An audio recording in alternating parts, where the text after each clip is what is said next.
আমি প্রফুল্ল। আপনারা কেউ কেউ চেনে না আমায়, আর চিনবেনই বা কি করে? এই প্রফুল্ল নামে তো কত সহস্র মেয়ে আছে, তাদের মধ্যে কেউ বা শিশু, কেউ বা যুবতী, কেউ বা সুখী, আবার কেউ বা অসুখী। এই ধরুন আমার মতো একা বিধবা মা আমাকে তার সর্বসুখ ত্যাগ করে মানুষ করেন। বিবাহযোগ্যা হলাম আমি, আর পাত্র বিশাল জমিদার হরবল্লভ মশাইয়ের পুত্র। যদিও মেয়ে মানুষদের তাদের স্বামীর নাম লিখে নিই, তবুও আপনাদের জানার জন্য বলি, তার নাম ব্রজেশ্বর।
কিন্তু গরিব মানুষদের যে সুখী হতে নেই, এটাই তো বিধাতার লিখন। প্রতিবেশীদের কুমন্ত্রণায় আমার মা হলেন চরিত্রহীন জমিদারের কাছে। বিয়ের রাতেই পাত্র গণ্ডগোল। আমার শ্বশুর পরিত্যাগ করলেন আমায় নানা কথা বলে।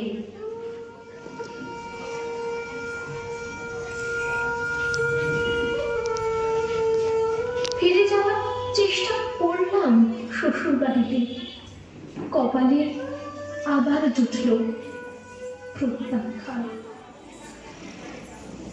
ফিরে এলাম বাড়িতে, কিন্তু হায় বিধাতা, এই কি তোমার খেলা! হারালাম মাকে। এই পৃথিবীতে আমি আজ একলা। এখন আমি কোথায় যাই, কি করি, কিচ্ছু জানি না।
শুনলাম কোন এক জমিদারের হাতে তুলে দেবে আমাকে তার ভোগের জন্য।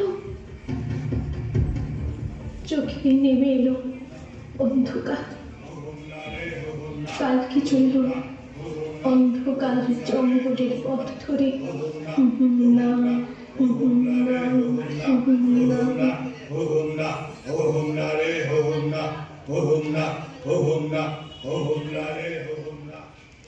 পরিসমাপ্তি হলো প্রফুল্লের।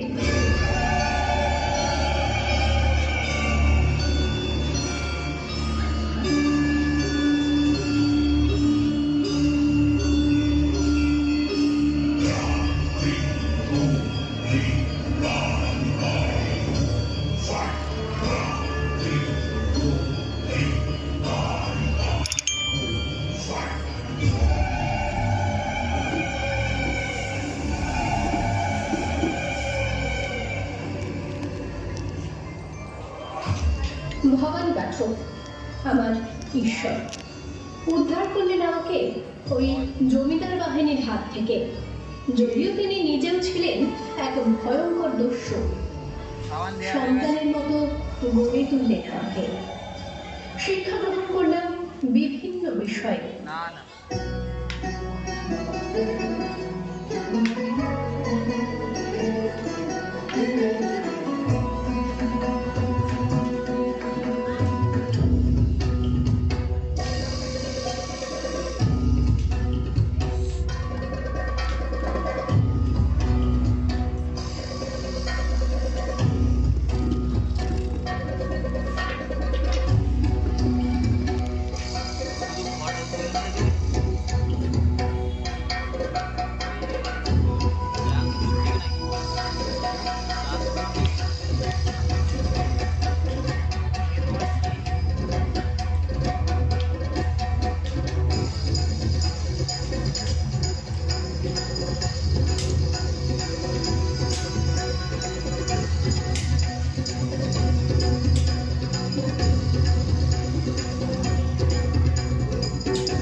দেবী চৌধুরানী রূপে রুখে দাঁড়ালাম গরিবের সপক্ষে, ধনীর বিরুদ্ধে।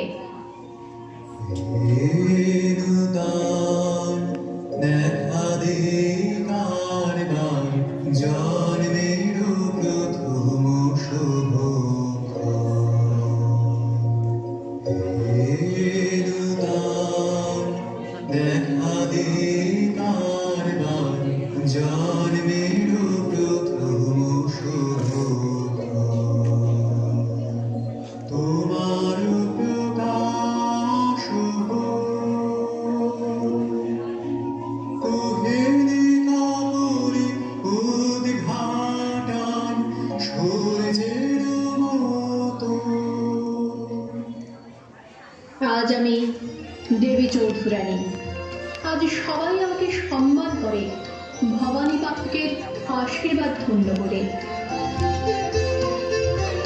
বলু বিজয়ের কেতন উড়াও হে শূন্যে, উড়াও উড়াও হে প্রবল প্রাণ গুলিরে,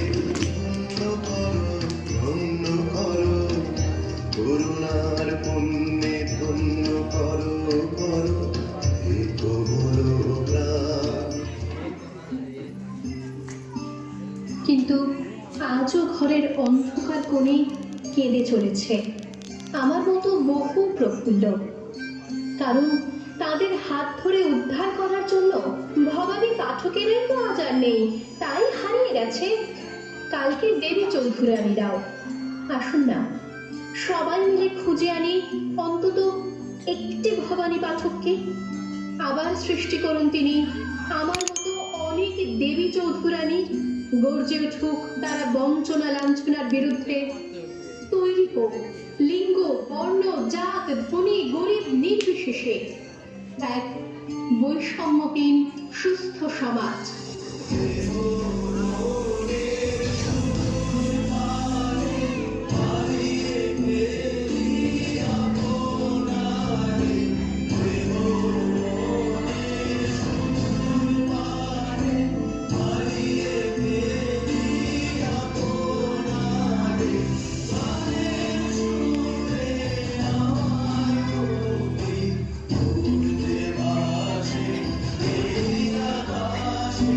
আমার মন